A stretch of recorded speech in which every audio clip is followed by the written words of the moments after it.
Bilionea na mfanyabiashara wa Afrika Aliko Dangote amekutana na Rais wa Tanzania Samia Suluhu Hassan na kuahidi kwamba kiwanda cha kusafisha mafuta kitajengwa mwaka huu.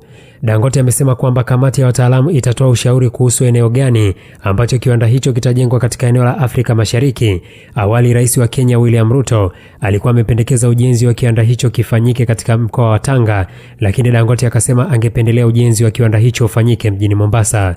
Hata hivyo, akizungumza hii leo baada ya kukutana na Rais Samia Ikulu, Dangote amesema kwamba kuna masuala ya kuzingatia kabla ya uamuzi kuhusu wapi ujenzi wa kiwanda hicho utafanyika.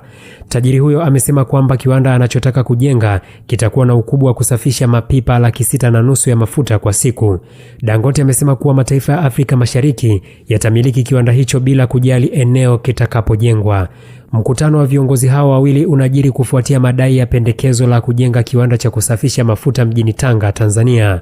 Dangote pia alikadiria kuwa gharama za ujenzi wa kiwanda hicho utakuwa kati ya dola bilioni 15 hadi 17 za Marekani.